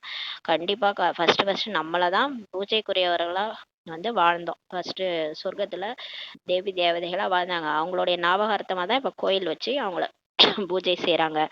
பிறகு பூஜாரிகளாக ஆயிடுறோம். நம்ம துவாபரயுகத்துல இருந்து நம்ம தேக உணர்வுல வர்றதுனால நம்ம தேவதைன்றதே நம்மளால ஏத்துக்க முடியல. அப்புறம் நம்மளே போயிட்டு தேவதைகளோட சிலையை அமைச்சு அதுக்கு நம்ம பூஜை செய்ய ஆரம்பிச்சிடறோம். அப்புறம் நம்மளே தான் பூஜாரி ஆகிறோம்னு சொல்றாரு. கீழே இறங்கபடியே செல்கிறோம். அப்ப பக்தி செய்யும் போது கீழே இறங்கி இறங்கி போயிட்டு இருக்கிறோம். குழந்தைகளுக்கு அனைத்து ஞானமும் புரிய வைக்கப்படுகிறது. இப்ப பாபா நமக்கு எல்லா ஞானத்தையும் புரிய வைக்கிறாரு. இந்த சமயத்தில் இந்த முழு உலகம் நாஸ்திகர்களாக உள்ளனர். இந்த நேரம் பார்த்தீங்கன்னா யாருக்குமே ஆஸ்தி இல்லாதவங்க. பாபா தெரிஞ்சுக்கலனாலே அனாதைகள்னு அர்த்தம். கடவுள் யாருன்னே தெரியல. அதாவது நம்ம ஆத்மா புள்ளி, பாபாவும் புள்ளி. அது தெரியாதவங்க அனாதைகள், நாஸ்திகர்கள். அதான் சொல்றாரு, அவங்களாம் நாஸ்திகர்களா இருக்கிறாங்க. பக்தி பண்ணா கூட அவங்க தெரிஞ்சுக்கல, கடவுள் யாருன்னே தெரிஞ்சுக்கல. அப்ப அனாதைகளா இருக்கிறாங்க, நாஸ்திகர்களா இருக்கிறாங்க. நான் பிளஸ் ஆஸ்தியை அடைய முடியாம இருக்கிறாங்க. தந்தையை பற்றி அவங்க தெரியாது என சொல்லிடுறாங்கன்னு சொல்றாரு. வெளி உலகத்துல கேட்டா கடவுள் யாருங்கன்னு கேட்டா தெரியாதுன்னு தான் சொல்லுவாங்க இல்லையா. ஆனா ஒரு தர்மத்துல ஒருத்தவங்கள கடவுள்னு நினைச்சிட்டு இருக்கிறாங்க. ஆனா கடவுள் ஒருத்தர் தான், அவர் யாரு எப்படி இருக்கிறாருன்ட்டு தெரியாம இருக்கிறாங்க. இன்னும் போக போக இந்த சன்னியாசி முதலான அனைவரும் வந்து கண்டிப்பாக ஆஸ்திகர்களாக ஆவார்கள். இன்னும் போக பாருங்க, சன்னியாசிகள் கூட வருவாங்க, வந்து பிரம்மகுமாரிகள் இயக்கத்துல தான் ஞானம் எடுப்பாங்க. கண்டிப்பாக ஆஸ்திகர்களா ஆவாங்கன்னு சொல்றாரு. யாரோ ஒரு சன்னியாசி வந்து விட்டால் மட்டும் அவர் மீது நம்பிக்கை வைக்க மாட்டார்கள். இவர் மீது பிரம்மா குமாரிகள் மந்திரத்தை போட்டு விட்டார்கள் என்று சொல்லிவிடுவாங்க. யாராவது ஒரு சன்னியாசி ஒருத்தவர் மட்டும் வந்தாங்கன்னா அவர் சொன்னா கேட்க மாட்டாங்க யாரும். என்ன சொல்லுவாங்கன்னா, இவர் பிகேஸ் வந்து இவங்களுக்கும் மந்திரத்தை போட்டாங்கன்னு சொல்லி வெளி உலகத்துல சொல்லுவாங்க என்று சொல்லிவிடுவார்கள் சொல்றாரு. அவருடைய சீடரை அரியாசனத்தில் அமர்த்தி விட்டு அவரை விரட்டி விடுவார்கள். இவர் போய் இந்த மாதிரி சொன்னாருன்னா, இந்த மாதிரிங்க கடவுள் வந்து புள்ளியா இருக்கிறாரு, பிரம்மாகுமாரிகள் இயக்கத்துல சொல்றதுதான் உண்மை அப்படின்னு சொல்லிட்டாருன்னா, அவர் மக்கள் என்ன பண்ணுவாங்க, இவரு ஏதோ ஒரு மந்திரம் போட்டாங்க அப்படின்னு சொல்லிட்டு அவரோட சீடரை அரையாசனத்துல உட்கார வச்சுட்டு அவரை விரட்டி விட்டுருவாங்கன்னு சொல்றாரு பாபா. இப்படி நிறைய சன்னியாசிகள் உங்களிடம் வந்தார்கள், பிறகு காணாமல் போய்விடுகின்றனர். இப்படிதான் நடக்குது பொழுது ஆரம்பத்துல இருந்து. பிகே ஏக்கத்துக்குள்ளார வராங்க, கேட்குறாங்க, உண்மை உண்மைன்றாங்க, அப்புறம் பார்த்தா காணாம போயிடுறாங்க. ஏன்னா அவங்களே விட மாட்டாங்கன்றதுனால அவங்க போய் அப்படியே அமைதியா இருந்துடுறாங்க பொழுது. உண்மையை சொல்றது இல்லை பொழுது. இது மிகவும் அதிசயமான நாடகம் சொல்லி சொல்றாரு. இப்போது குழந்தைகளாகிய நீங்கள் ஆரம்பத்துல இருந்து தொடங்கி இறுதி வரை அனைத்தையும் அறிவீர்கள். இப்ப நமக்கு எல்லாமே தெரியுது இல்லையா? ஞானத்துல எல்லாத்தையும் யார் யார் எப்படி நடிக்கிறாங்க, ஏன் இப்படி நடக்குது, ஏன் இப்படி உண்மை ஒளிஞ்சிருக்குது, ஏன் உண்மை ஒன்றும் வெளிவரல, எல்லாத்தையும் நமக்கு பாபா புரிய வைக்கிறார். உங்களுக்குள்ளும் வரிசைக்கிரமான முயற்சியின்படி தாரணை செய்ய முடிகிறது. இப்ப நம்ம கூட வரிசைக்கிரமா தான் முயற்சி பண்றோன்றாரு. பாபா சொல்றத அவர் சொல்படி நடக்கிறோம். தந்தையிடம் அனைத்து ஞானமும் இப்ப இருக்கிறது, உங்களிடமும் இருக்க வேண்டும். அவர்கிட்ட என்ன இருக்குதோ, அவர் எப்படி இருக்கிறாரோ அதே மாதிரி நம்மளும் இருக்கணும். நாளுக்கு நாள் எத்தனை சென்டர்கள் திறந்தபடி இருக்கின்றன. போக போக நிறைய பேருக்கு நிச்சய புத்தி வந்துடுது. அப்புறம் சென்டர் ஓப்பன் பண்றாங்க. சென்டரை எதுக்கு ஓப்பன் பண்றோம்? நம்ம நல்லதுக்கு தான் ஓப்பன் பண்றோம். ஓப்பன் பண்ணி அதுல 4 பேர் வந்து பாடம் கேட்டாங்கன்னா நமக்கு தான் வந்து சொர்க்கத்துல ஆஸ்தி கிடைக்க போகுது. அதனால திறந்தபடி இருக்கிறாங்கன்றாரு. குழந்தைகள் மிகவும் இரக்கம் மனமுள்ளவர்களாக ஆக வேண்டும். தன் மீதும் இரக்கம் கொள்ளுங்கள் என்று தந்தை சொல்கிறார். இரக்கமற்றவர்களாக ஆகிவிட வேண்டாம் சொல்லி பாபா சொல்றாரு. தன் மீது இரக்கம் காட்ட வேண்டும். எப்படி? அதையும் கூட இப்ப புரிய வைக்கிறார். பாபா சொல்றாரு, உங்க மீதே கருணை வைங்கன்றாரு. அதாவது கொஞ்சமாவது முயற்சி செய்யணும் இல்லையா? அப்புறம் பின்னாடி வந்து பச்சாதாபப்பட வேண்டியதா இருக்கும். அதனாலதான் சொல்றாரு, உங்க மீது கருணை வைங்கன்னா மத்தவங்களுக்கு போய் கருணை காட்டுங்கன்றாரு. மத்தவங்களுக்கு இந்த ஞானத்தை சொல்லி புரிய வைங்க. தந்தையை நினைவு செய்து தூய்மையற்றவர்களிருந்து தூய்மையானவர்களாக ஆக வேண்டும். இப்ப பாபாவை நினைச்சு தூய்மையற்ற நிலையிலிருந்து பதித்த நிலையிலிருந்து தூய்மை ஆகணுன்றாரு. பிறகு ஒருபோதும் நீங்க தூய்மையற்றவராக ஆகும் முயற்சியை செய்யக்கூடாது. பாபா கிட்ட வந்துட்டோம், பிகே ஆயிட்டோம்னா எண்ணத்து அளவுல கூட நமக்கு தோணக்கூடாது, ஐயோ நம்ம நான்பிகேவா இருந்திருக்கலாம், நான்பிகேவா போயிடலாமான்ட்டு யோசிக்க கூட கூடாது. தூய்மையற்றவராக ஆகும் முயற்சி திரும்ப நம்ம அந்த மாதிரி ஆகணுன்ற முயற்சியை செய்யக்கூடாதுன்றாரு. பார்வை மிகவும் நன்றாக இருக்க வேண்டும். பார்வை, நம்மளோட பார்வையே மாறிடும். திருஷ்டி மாறினா சிருஷ்டி மாறும்னு சொல்லுவாங்க.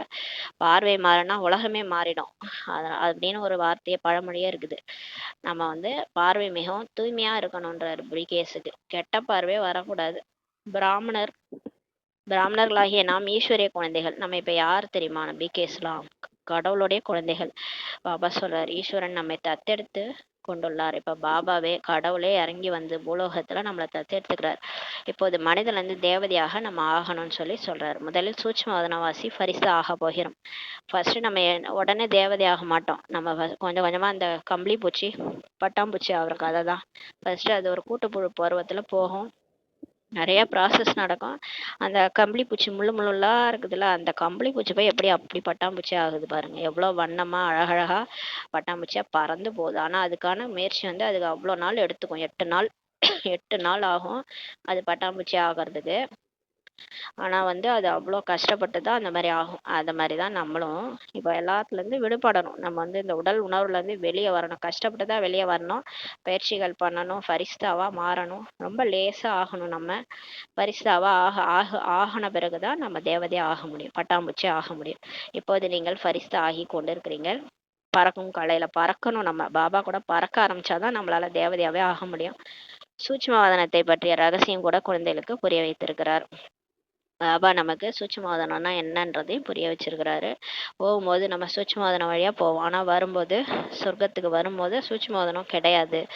இப்பதான் தற்காலிகமா அதை உருவாக்கி வச்சிருக்காரு. ஏன்னா நம்மளாம் இப்ப கர்மாதித் ஆயிட்டோம்னா நம்ம டைரக்டா இப்ப சொர்க்கத்துக்கு போக முடியாது. ஏன்னா சொர்க்கம் அந்த பூமியில வரல, இன்னும் கலியுகமா தான் இருக்கு. அதனால இப்ப இப்ப தற்சமயம் உடலை விடுற பிகேஸ் எல்லாம் எங்க போவாங்கன்னா பரிஸ்தாக்களின் உலகம்னு ஒன்று சூட்சுமவாதனத்தை படைச்சிருக்கிறாரு.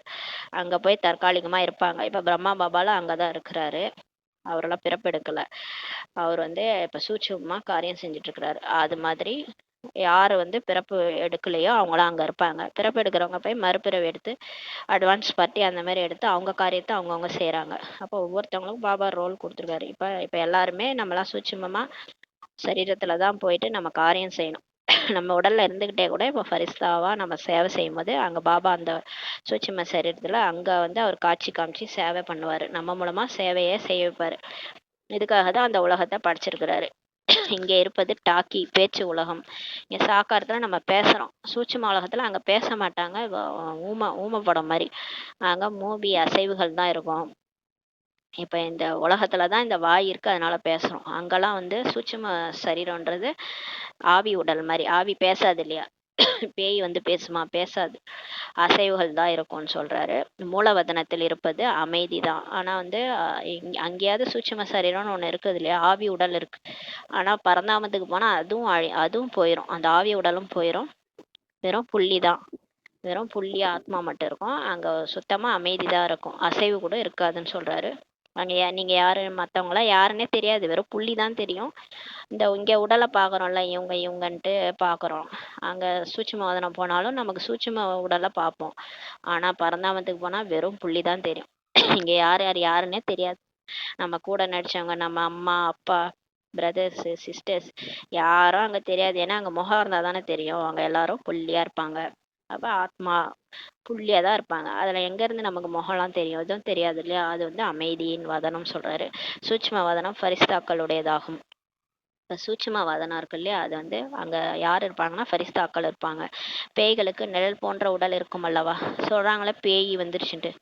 பேய் எப்படி இருக்கும்னு பார்த்தீங்கன்னா ஒரு கருப்பாக ஒரு நிழலாக அசைகிற மாதிரி இருக்கும். அந்த மாதிரி உடல் இருக்கும் அல்லவா. ஆத்மாவுக்கு சரீரம் கிடைக்காவிட்டால் அலைந்து கொண்டிருக்கும். இப்போ ஏன் பேயின்னு சொல்கிறோன்னா, அதுக்கு சரீரம் கிடைக்கல, அதாவது அடுத்த பிறவி எடுக்க அது முன்னாடியே உடலை விட்டுருச்சுன்னா, அப்போ அது அடுத்த உடல் கிடைக்கிற வரைக்கும் அது அலையும்.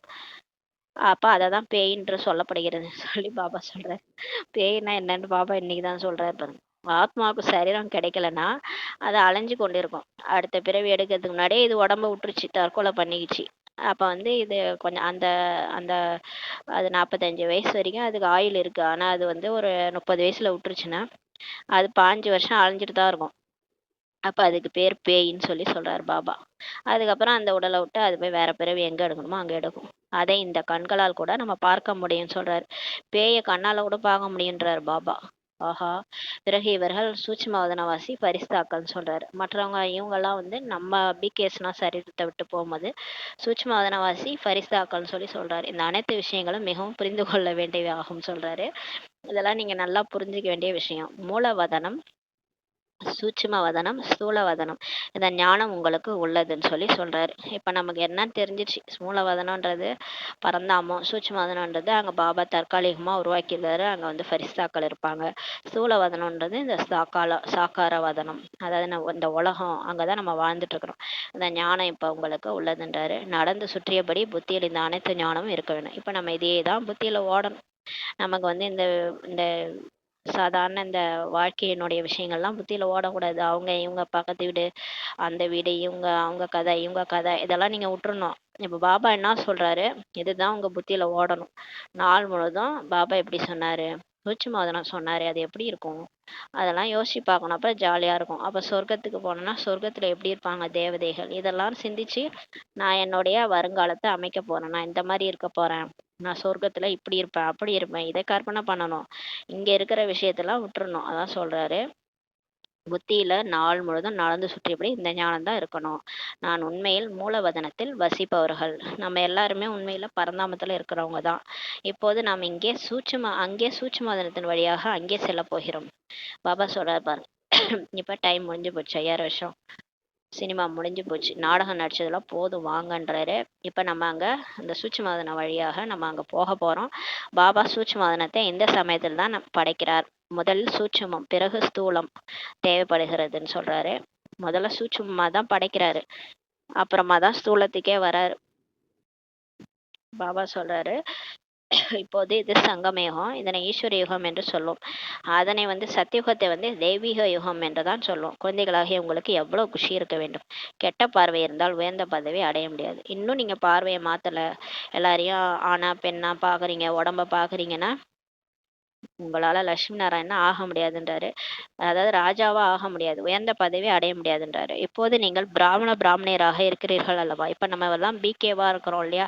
பிறகு வீட்டுக்கு சென்றவுடன் மறந்து விடக்கூடாது. சென்ட்ரல்ல மதுபன்ல போனா எல்லாரையும் ஆத்மாவா பாக்குறது, அப்படியே காலையில எழுந்திருக்கிறது எல்லாமே செய்வோம். மதுபன்ல போனா வீட்டுக்கு வந்தா பழையபடி ஆயிரும். அப்படியே எப்படி வந்து சாதாரணமா எல்லார்ட்டையும் பேசுறது, எல்லாரையும் சாதாரண உடலா பாக்குறது, எல்லாமே நம்ம வீட்டுக்கு வந்தோடனே மறந்துடும். அதான் பாபா சொல்றாரு, மதுபன்ல இருக்கிற மாதிரி இங்கேயும் இருக்கணும்.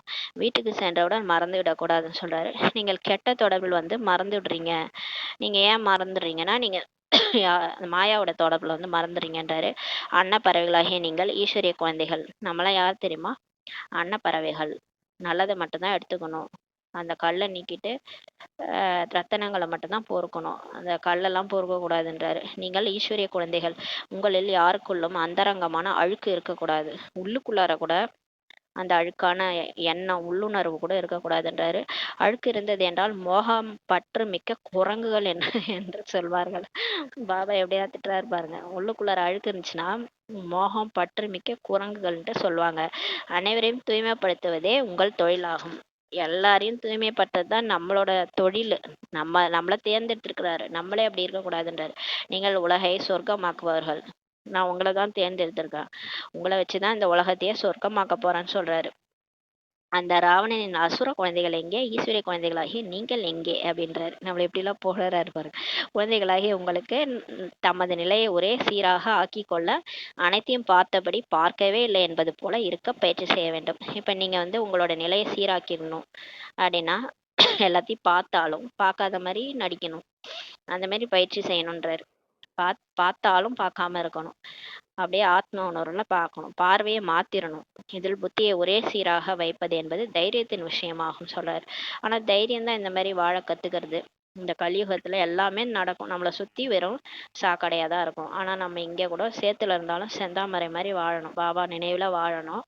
நம்மளோட பார்வையை மாத்திரணும். எப்படி பிரம்மா பாபா வாழ்ந்தாரோ அந்த மாதிரி வாழணும். பிரம்மா பாபா வாழ்ந்து காட்டிட்டு போயிருக்காரு இல்லையா? அவரோட அடி மேல அடி எடுத்து வச்சாலே போதும். இதுல நம்ம குழம்ப வேண்டிய அவசியமே இல்லை. அவர் அப்படியே காப்பி பண்ணாலே போதும். அவர் என்ன பண்ணாரோ அதை அப்படியே நம்ம காப்பி பண்ணணும். ஆனா இது தைரியத்தின் விஷயமாகும் சொல்றாரு. முழுமை அடைவதில் முயற்சி தேவைப்படுகிறது. ஆனா சம்பூர்ணம் அடையிறதுக்கு கண்டிப்பா முயற்சி செய்யணுன்றாரு. சம்பூர்ணமாவதில் நேரம் தேவைப்படுகிறது. எல்லாருமே சம்பூர்ணமாகறதுக்கு நேரம் டைம் தேவைப்படுதுன்றாரு. ஏன்னா உடனே இப்ப அந்த பட்டாம்பூச்சி கம்பளி பூச்சி உடனே பட்டாம்பூச்சி ஆகல. 8 நாள் ஆகுது. அதுக்கே 8 நாள் கழிச்சு தான் அது பட்டாம்பூச்சி ஆகுது. நம்ம மட்டும் இன்னைக்கு பிகேவா வந்திருக்கிறோம். உடனே நாளைக்கே தேவதை ஆக முடியாது இல்லையா? அதுக்கு டைம் தேவைப்படுதுன்றாரு. அதனால கண்டிப்பா நேரம் ஆகுன்றாரு. கர்மங்களை வென்ற நிலை ஏற்படும் போது அந்த பார்வை அமைகிறது. எப்ப நம்ம கர்ம கணக்கெல்லாம் வெல்றோமோ, கர்ம கணக்கு என்னைக்கு முடிக்கிறோமோ அப்பதான் நமக்கு வந்து அந்த பார்வை வந்து வருன்றாரு. அதுவரை ஏதாவது ஒரு ஈர்ப்பு இருந்து கொண்டுதான் இருக்கும். ஏன் நம்மளால பயிற்சி பண்ண முடியல? ஏன் நம்மளால கண்டினியூஸா பாபா நினைக்க முடியல? ஏன் நம்மளால நினைச்சதை செய்ய முடியலன்னா எல்லாமே இந்த கர்ம கணக்கு பிடிச்சி இழுக்குது. நம்ம யாராட்ட கொடுக்கல் வாங்கல், யாராட்ட என்னென்ன பிரச்சனை போன ஜென்மத்துல பண்ணி வச்சோமோ அதெல்லாம் பிடிச்சி இழுக்குது கீழே. அதனாலதான் வந்து நம்மளால பாபாவை நிரந்தரமா நினைக்க முடியல. நிரந்தரமா அவர் கூட ஜாலியா என்ஜாய் பண்ண முடியல. கொஞ்ச நேரம் ஜாலியா இருந்தா கொஞ்ச நேரம் மாயா வந்து பிடிச்சி இழுத்துது. எல்லாருக்குமே இருக்கும். அந்த பிகேஸ் எல்லாருக்குமே அந்த இருக்கும். பிரச்சனைகள் இருக்கும். அதுவரை ஏதாவது ஒரு ஈர்ப்பு இருந்து கொண்டுதான் இருக்கும்னு சொல்றாரு. அதாவது பூமி கிட்டயே போகுது புத்தி. அதாவது வானத்துல பறக்க முடியல. பரிசாவா பறந்து போலான்னா பறக்க முடியாது. ஏன்னா பூமியில ஈர்ப்பு இருக்கு. ஏன்னு பாத்தீங்கன்னா கர்ம கணக்கு அது வந்து நம்மளை பிடிச்சி இழுக்குதுன்றாரு. இதன் முழுக்க முழுக்க விடுபட்டவர்களாக இப்ப இருக்க வேண்டும். இப்ப நீங்க பார்த்தாலும் பார்க்காத மாதிரி இருங்கன்றார்ல, அந்த மாதிரி இது என்னுடைய கணக்கு வழக்கு நான் முடிச்சிட்டு இருக்கிறேன் அப்படின்ட்டு அப்படியே விடுபட்டவர்களாக இருக்கணும்ன்றாரு. வழி தெளிவாக இருக்க வேண்டும். உங்களுக்கு ரூட்டுக்கு வந்து கிளியரா இருக்கணும்ன்றாரு. ரூட்டு கிளியரா இருந்தா தானே நம்மளால நிம்மதியா போக முடியும். அதனால இப்ப ரூட்டை கிளியர் பண்ணிக்கங்கன்றாரு. பார்த்து கொண்டிருந்தாலும் நீங்கள் பார்க்கவே இல்லை. இப்படிப்பட்ட பயிற்சி யாருக்கு இருக்குமோ அவர்கள் உயர்ந்த பதவியை அடைவார்கள். இப்ப எல்லாத்தையும் பார்த்தாலும் நான் பார்க்கல, எனக்கு அங்க என்ன நடந்ததுன்னு தெரியாது அப்படின்னு நம்ம இருக்கணும். இந்த மாதிரி பயிற்சி வந்து யார் பண்றாங்களோ அவங்கதான் உயர்ந்த பதவி அடைவார்கள் சொல்றாரு. ஏன்னா நம்மளை சுத்தி எல்லாமே நடக்கும். எல்லா டெஸ்ட் பேப்பரும் வரும். எல்லா பிரச்சனைகளும் வரும். ஆனாலும் நான் அந்த இடத்துல இல்லை. எனக்கு என்ன நடந்ததுன்னே தெரியாது. நான் என்னோட பார்வையை மாத்திட்டேன். நான் வந்து ஆத்மா பாபாவை நினைச்சிட்டு இருக்கிறேன். அவ்வளவுதான். மற்றபடி எந்த ஒரு விஷயத்துலையும் மூக்க நுழையக்கூடாது. எல்லாத்துலயும் விடுபட்டு இருக்கிற பயிற்சி பண்றாங்க. யார் அந்த மாதிரி பண்றாங்களோ அவங்கதான் உயர்ந்த பதவி அடைவார்கள். இல்ல நம்ம எதையாவது போய், அதுவும் இந்த கலியுக இறுதியில வைப்ரேஷனே மோசமா இருக்குது. எதுலையாவது போய் மூக்க நுழைச்சிங்க மாட்டிக்குவீங்க. எல்லாமே கர்ம கணக்காயிடும், பிரச்சனை ஆயிடும். அதனால ஜாகிரதையா இருங்கன்றாரு. அதுவும் பிகேஸ்க்கு தான் அதிக கணக்கு வழக்கு வரும். இப்போது அந்த நிலையே இல்லைன்னு சொல்றாரு. இப்போது யாருக்கும் அந்த நிலை இல்லை. ஏன்னா எல்லாருக்கும் ரியாக்ட் பண்ற புத்தி தான் இருக்குது. எதையாவது பார்த்தா உடனே கோவம் வந்துடுது. அது ஸ்ரீமத் இல்லாத விஷயங்கள் இருக்கும்போதே அதை சொல்ற சொல்ற விதத்துல நம்ம சொல்லணும். அதுல கூட டென்ஷன் ஆயிடுறாங்க. கேஸு இந்த மாதிரி விஷயங்கள்லாம் நிறைய இருக்குது. அதனால எப்படி இருக்கணுன்றத பாபா வந்து முரளியில சொல்லிட்டே இருக்கிறாரு. அதன்படி நடந்தாலே கரெக்டா இருக்கும். சன்னியாசிகள் இந்த விஷயங்களை புரிந்து கொள்வதும் இல்லை. சன்னியாசிகளுக்கு இதெல்லாம் தெரியாது. இங்கே மிகவும் உழைக்க வேண்டியுள்ளதுன்னு சொல்லி பாபா சொல்றார். நமக்கு பாபா தான் அவ்வளோ ஈஸியா கொடுத்துட்றாரு பதவிய. பானையை கூட தட்டி பார்த்து தான் வாங்குறாங்கல்ல, வாங்குறோம்ல, அந்த மாதிரி நம்மளை தட்டி தட்டி தான் பாபா வந்து பதவி கொடுக்குறாரு. உடனே வந்து சித்தி வீட்டுக்கு போற மாதிரிலாம் கிடையாது. லட்சுமி நாராயணன் ஆகிறது ரொம்ப உழைக்க வேண்டியிருக்குதுன்னு சொல்றாரு. நாம் கூட இந்த பழைய உலகை சன்னியாசம் செய்து அமர்ந்திருக்கிறோம் என்று நீங்கள் அறிவீர்கள்.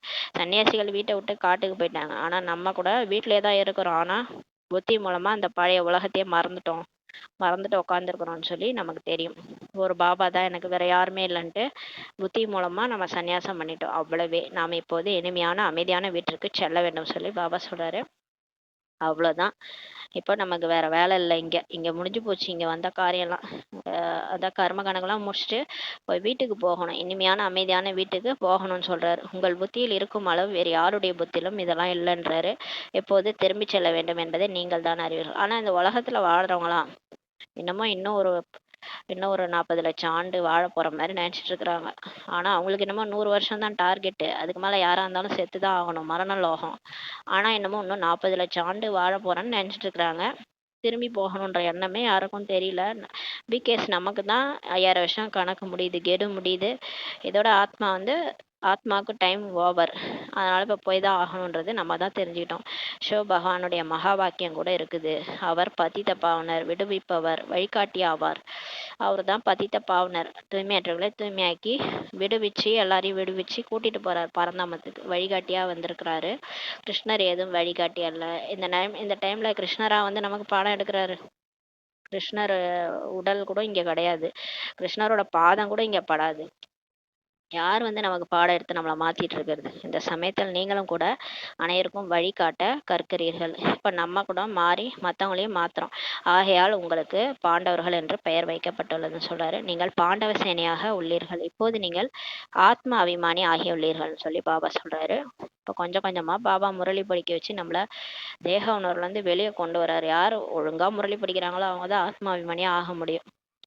முரளியே படிக்காம நான் பயிற்சி பண்ணி மாறிடுவேன், நான் 5 விகாரத்தை விட்டுருவேன்லாம் விடவே முடியாது. கனவுல கூட நினைக்க முடியாது. முரளி படிச்சு முரளிய ஃபுல்லா உள்வாங்கணும்.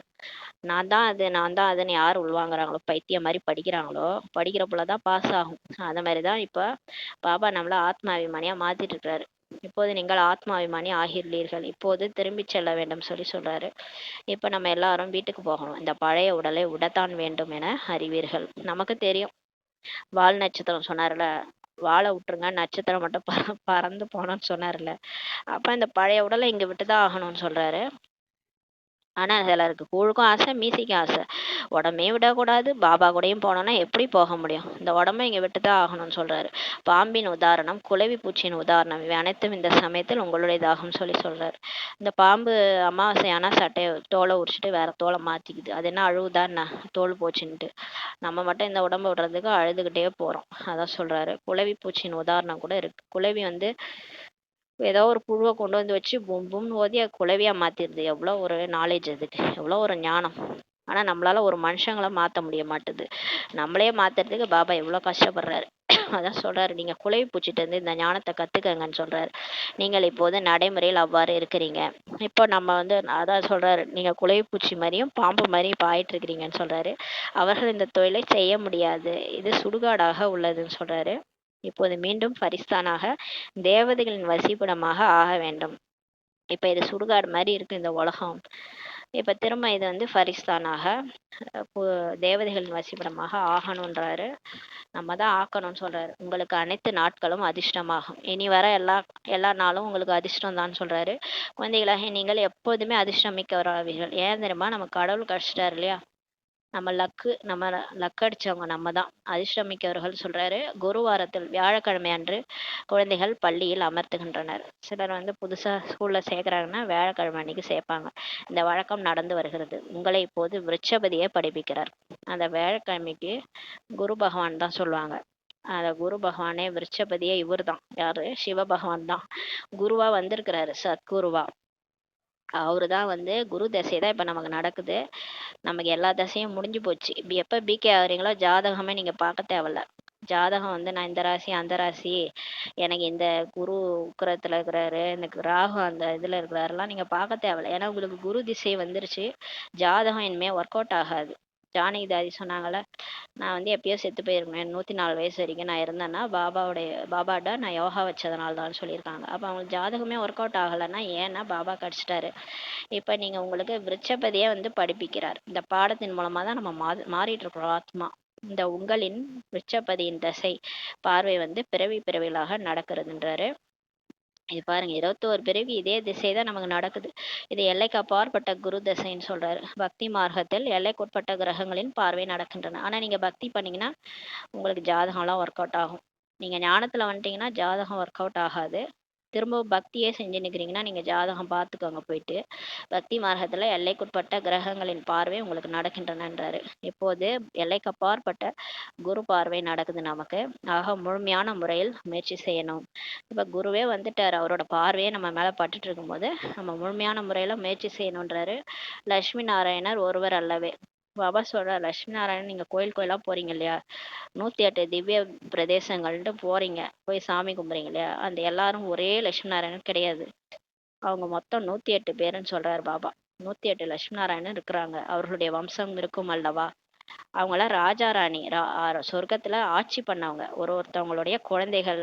அடுத்த லட்சுமி நாராயணன், அடுத்தடுத்து கிருஷ்ணர் ராதே, அடுத்தடுத்த லட்சுமி நாராயணன்ட்டு லட்சுமி நாராயணன் 1 2 3ன்ற மாதிரி 108 லட்சுமி நாராயணன் ஆட்சி பண்ணாங்க. அவங்களுடைய வம்சம் கூட இருக்கும் அல்லவா. கண்டிப்பாக பல ராஜ்யத்தை ஆள்பவர்களாக இருக்கும்.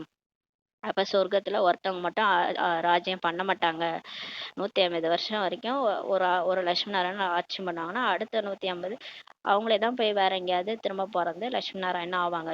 அதாவது 8 பிறவிக்கு லட்சுமி நாராயணா நம்மளால ஆக முடியும். அந்த அளவுக்கு நீங்க முயற்சி பண்ணா நம்ம போய் 8 பிறவிக்கு லட்சுமி நாராயணா ஆக முடியும். அவங்க வம்சமா தான் இருப்பாங்கன்னு சொல்றாரு. அவங்க குழந்தைகள் திரும்ப லட்சுமி நாராயணா ஆவாங்க. அப்ப பல ராஜ்யத்தை ஆள்பவராக இருக்குன்றாரு. இதெல்லாம் சிந்தனை பண்ணணும். இந்த ஞானத்தை தான் சிந்தனை பண்ணணும். லட்சுமி நாராயணன் சூரிய வம்சத்து ராஜ்யம் தான் நடந்ததுன்றாரு. சூரிய வம்சத்துல லட்சுமி நாராயணனுடைய ராஜ்யம் நடந்தது. இந்த விஷயங்களும் குழந்தைகளாகிய உங்கள் புத்தியில் தான் இப்போது இருக்கிறது. இதெல்லாம் உலகத்துல, வெளி உலகத்துல யாருக்குமே தெரியாது. இந்த மாதிரி ஒரு கதையெல்லாம் நடக்குது, கடவுள் வந்து இதெல்லாம் சொல்லிட்டு இருக்காரு, இப்படியெல்லாம் நம்ம வந்து பிகே சிந்தனை பண்ணிட்டு இருக்கிறாங்கன்ட்டு வெளி உலகத்துல யாருக்கும் தெரியாது. இதெல்லாம் நம்ம புத்தியில தான் இருக்குது.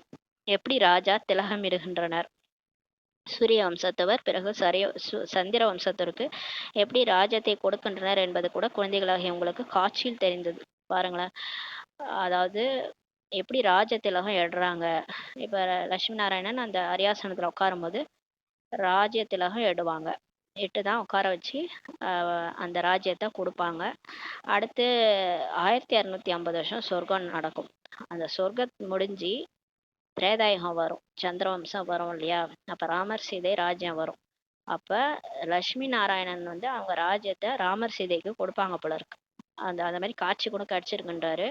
சூரிய வம்சத்தவர் பிறகு சந்திர வம்சத்திற்கு எப்படி ராஜ்யத்தை கொடுக்குறாங்க என்பது கூட குழந்தைகளாகிய உங்களுக்கு காட்சியில் தெரிந்ததுன்னு சொல்றாரு. தாய் தந்தையர் குழந்தையின் பாதத்தை கழுவி ராஜ திலகம் இடுகின்றனர். தாய் தந்தை என்ன பண்றாங்க, குழந்தையோட பாதத்தை கழுவி, இதெல்லாம் வந்து ஒரு ப்ரொசீஜர் மாதிரி. இப்போ நம்ம வந்து அரியாசனத்துல உட்கார போறோம், அந்த ஆட்சியை நம்ம வாங்குறோம்னா அந்த ராஜாக்கள் காலத்துல இருந்து இதெல்லாம் ஒரு ப்ரொசீஜர் மாதிரி இருக்கு. இது எப்போல இருந்து ஆரம்பிச்சுன்னா சொர்க்கத்துல இருந்தே இருக்குது போலகுது. அதான் சொல்றாரு. இப்ப லட்சுமி நாராயணன் 1 வந்து அவங்க குழந்தைக்கு ஆட்சியை கொடுக்க போறாங்கன்னா அவங்க என்ன பண்ணுவாங்க, அந்த பாதத்தை கழுவி அவங்க ராஜ திலகம் இடுறாங்க. தாய் தந்தைன்னு சொல்றாரு.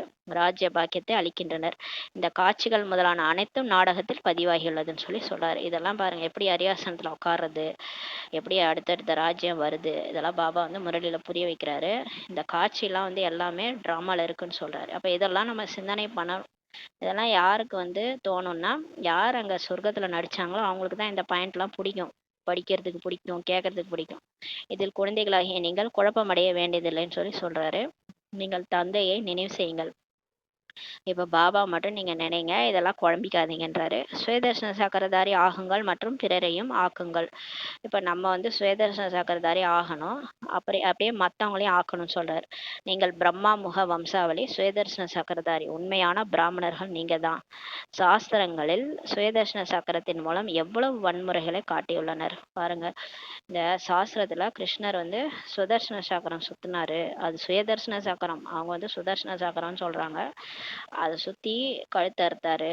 அதை வந்து இந்த சிசுபாலனோட கருத்தை அழுத்துட்டாரு. 100 தடவை தவறு பண்ணுவான். 100வது தவறுக்கு அப்புறம் அவரால் பொறுக்க முடியாது. அதை வச்சு கழுத்தை அறுத்துருவாரு. எல்லாரையும் அப்படிதான் கொல்லுவாருன்னு காமிச்சிருப்பாங்க. ஏதாவது ஒரு கடவுள் போயிட்டு எல்லாரையும் கொல்லுவாரா? அப்ப அதனாலதான் இப்ப அவ்வளவு அதர்மம் நடக்குது. அப்ப எல்லாரும் கொலை பண்ண ஆரம்பிச்சிருவாங்களா? கடவுளே கொலை பண்றாருன்ட்டு. அந்த மாதிரி எதுல காமிச்சிட்டாங்கன்னா எல்லாம் இந்த ராமாயண மகாபாரதத்துல இந்த வன்முறைகளை காட்டியுள்ளனர் சொல்றாரு.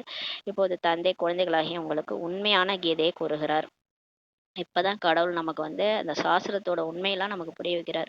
உண்மையான கீதையை நமக்கு சொல்றாரு. ஆக்சுவலா அது சுதர்சன சக்கரன்றது கழுத்தறுக்கிறதுக்கு கிடையாது. நம்ம வந்து புத்தியில சுத்தணும். நான் வந்து ஆத்மா முதல்ல பரந்தாமத்துல புள்ளியா இருந்தேன். அப்புறம் தேவதையா வந்து பிறந்தேன் சொர்க்கத்துல. அப்புறம் நான் துவாபர யுகத்துல இருந்து அப்படியே ராஜாவா அப்படியே கொஞ்சம் கொஞ்சமா மறுபிறவி எடுத்து எடுத்து வந்தேன். இப்ப வந்து நான் சாதாரண மனுஷனாயிட்டேன். இப்ப பாபா வந்து என்னை தேர்ந்தெடுத்திருக்கிறாரு. என்னை தேர்ந்தெடுத்து நீதான் வந்து திரும்ப நீ தேவதையாக போறேன்னு சொல்லி என்னை பிராமணனா மாத்திருக்கிறாரு. அப்புறம் பிராமண ஸ்வரூபம். அப்புறம் நமக்கு தான் பூஜைக்குரிய ஸ்வரூபம் துவாபர யுகத்துல இருந்து இருக்குன்றது அந்த ஸ்வரூபத்தையும் நம்ம தெரிஞ்சுக்கிறோம். அப்புறம் ஃபரிஸ்தாவா நம்மளை மாத்தி நம்மளை கூட்டு போய் திரும்ப தேவதை ஆக்குறாரு. இந்த 5 ஸ்வரூபம் அந்த சுயதர்சன சக்கரத்தை நம்ம சுத்துறோம். இதை சுத்தும் போது புத்தியில இருக்கிற அந்த மாயா இருக்குல்ல, இந்த காம கோபம் பற்று ஆசை அகங்காரம் வந்து வராது. அது கழுத்து அறுபட்டுரும். ஏன்னா நான் தான் தேவதையா இருந்தேன்னும் போது எனக்கு 5 விகாரமே இருக்காது அப்படின்ட்டு அந்த சுத்தி சுத்தி நம்ம அந்த 5 விகாரத்தை அழிச்சிரும். இதுதான் பாபா நமக்கு சொல்லி கொடுக்குற அந்த சுயதர்சன சக்கரம். இதை அவங்க வந்து சாஸ்திரத்துல மாத்தி காமிச்சிட்டாங்க. வன்முறையா காமிச்சிட்டாங்கன்னு சொல்றாரு. ஆனா இதுல வன்முறையே கிடையாது. ஆத்மா தனக்கு தானே அந்த சுயதர்சன சக்கரத்தை சுத்திக்கிறோம். இதால நம்ம போய் யாரையும் வெட்டுறதோ குத்துறதோ கிடையாது. இதனை மனனம் செய்து கொள்ள வேண்டும் சொல்றாரு. இப்ப பாபா உண்மையான கீதையை சொல்றாரு. இதைதான் நம்ம சிந்தனை செய்யணுன்றாரு. எவ்வளவு சகஜமாக உள்ளது. உங்களுடைய தொடர்பு அனைத்தும் கீதையினுடையதாகும் சொல்றாரு. கீதையில் ஞானம் கூட இருக்குது, யோகமும் இருக்குது. நீங்களும் கூட ஒரே புத்தகத்தை தான் உருவாக்க வேண்டும். யோகத்தின் புத்தகத்தை தனியாக ஏன் உருவாக்க வேண்டும் சொல்றாரு. நீங்க முரளின்றது நமக்கு ஒரே புக்கா தான் வந்துட்டு இருக்குது இல்லையா? நீங்க தனித்தனி புக்கு ஞானம் யோகம்ன்ட்டு தனித்தனியா போட தேவையில்ல. எல்லாத்தையும் ஒரே புக்கா தான் உருவாக்கணுன்றாரு. ஏன்னா கீதையில ஞானமும் இருக்கு யோகமும் இருக்குன்னு சொல்றாரு. ஆனால் இன்றைய நாட்களில் யோகம் என்பது பெயர் பெற்றதாக இருக்குது. யோகானாலே இப்ப பெயர் பெற்றதா இருக்கு. யோகானா அவங்க பக்தியில என்ன நினைச்சுக்கிறாங்க? 1/2 மணி நேரம் காலையில செய்வோம், திரும்ப சாயங்காலம் 1/2 மணி நேரம் செய்வோம், அதுன்னு நினைச்சுக்கிறாங்க. ஆனா நமக்கு வந்து நடைமுறையில பிகேஸ் வந்து வாழ்க்கையே யோகி வாழ்க்கை தான். நம்ம வந்து எழுந்தாலும் பாபா, உட்கார்ந்தாலும் பாபா, நடந்தாலும் பாபா, வேலை செஞ்சாலும் பாபான்னு வாழறோம். யோகி வாழ்க்கையை வாழறவங்க நம்ம. அது வந்து யாத்திரைன்னு சொல்றாரு பாபா. யோகானே சொல்லாதீங்கன்னு சொல்றாரு. ஆனால் ஆகையால் அவங்க வந்து இன்றைய நாட்கள்ல யோகம் என்பது பெயர் பெற்றதாக உள்ளதுன்றார். ஆகையால் மனிதர்கள் வந்து புரிந்து கொள்ளட்டும் என்று அந்த பெயரை வைக்கிறாங்க.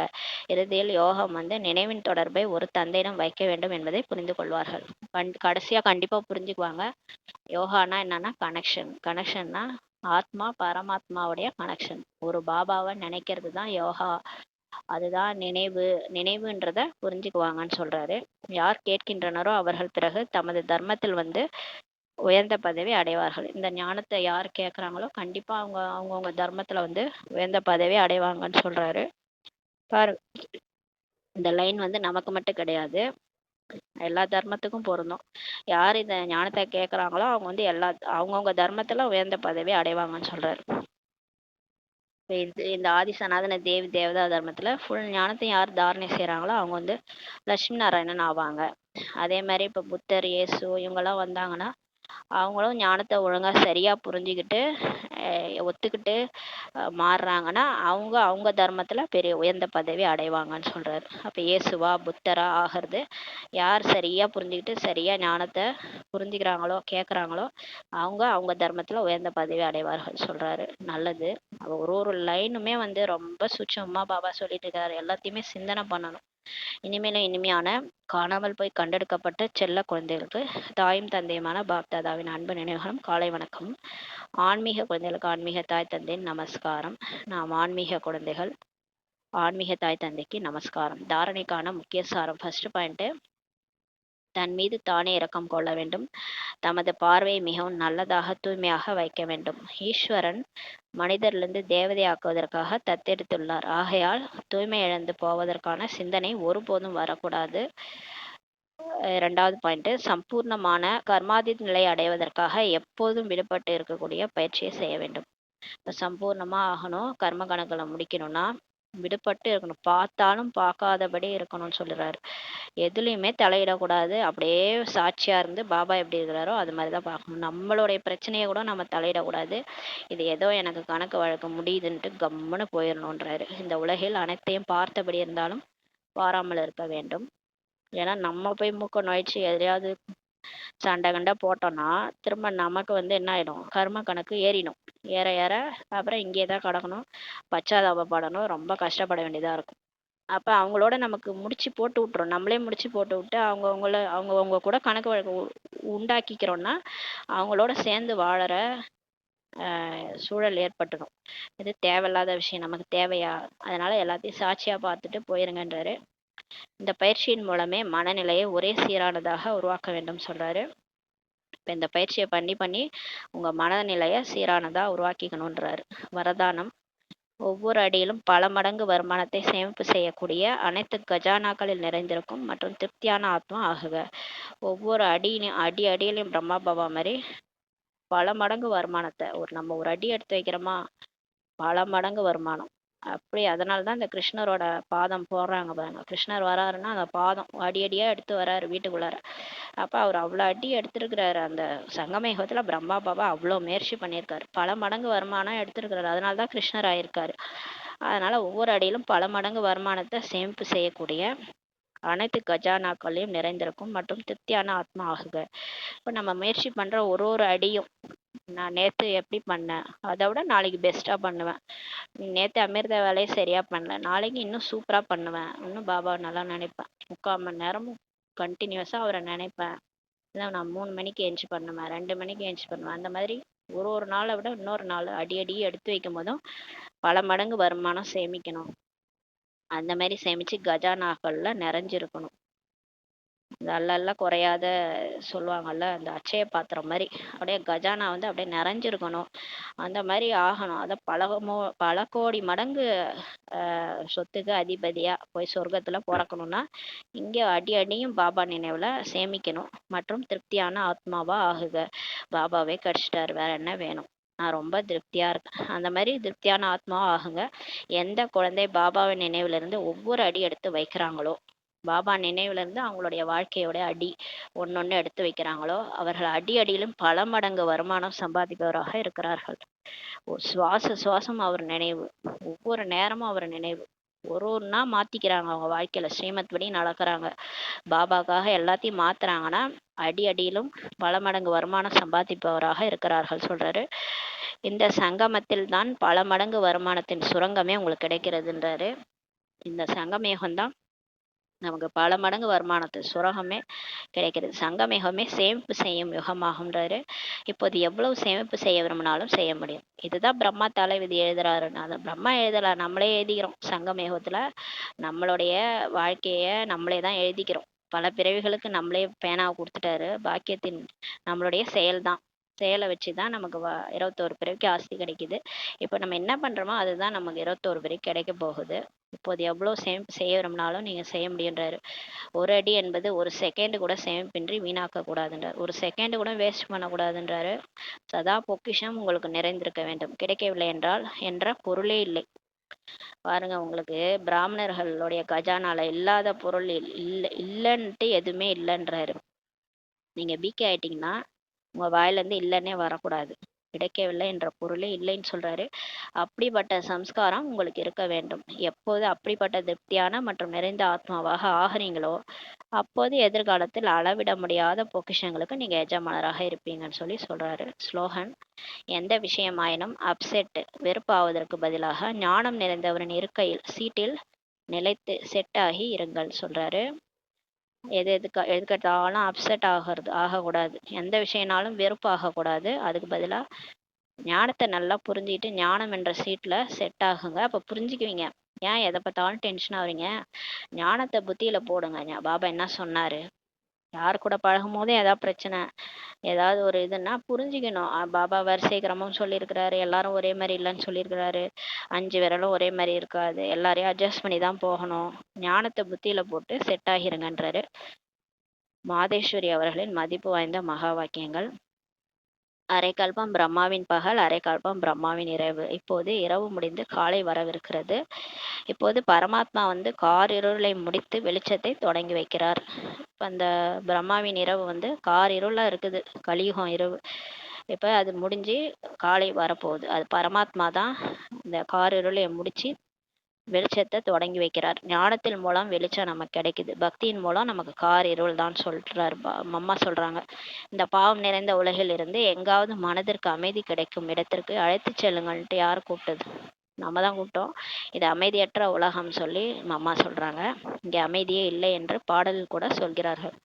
இங்கே அமைதியே கிடைக்காது. ஏன்னா நம்ம அமைதி எங்க தேடினாலும் கிடைக்காது. ஏன்னா நம்ம ஆத்மா நமக்குள்ளாரதான் அமைதியே இருக்கு. எங்க போய் யாருக்கிட்ட நம்ம நிம்மதியை கேட்டாலும் யாராலையும் கொடுக்க முடியாது. ஏன்னா அவங்களுக்கே அமைதி இல்லாத மாதிரி எப்படி நமக்கு கொடுப்பாங்க? அதனால பாடல்ல கூட சொல்றாங்க இங்க அமைதி இல்லைன்ட்டு. அம்மா சொல்றாங்க முக்தியில் அமைதியும் இல்லை, அமைதியற்ற நிலையும் இல்லைன்னு சொல்லி சொல்றாங்க. முக்தி அடைஞ்சிட்டிங்கன்னா ஆத்மா வந்து உடலை விட்டு போயிடுது இல்லையா, அங்க அமைதியும் இல்லை, அமைதியற்ற நிலையும் இருக்காதுன்றாங்க. சத்தியுகம் திரேதாயுகம் அமைதியின் உலகம். அந்த சுகதாமத்தை அனைவருமே நினைவு செய்யறாங்க, சொர்க்கத்தை எல்லாருமே நினைவு செய்யறாங்க. ஆக இப்போது நீங்கள் அமைதியான உலகத்திற்கு போயிட்டு இருக்கிறீங்கன்னு சொல்லி அம்மா சொல்றாங்க.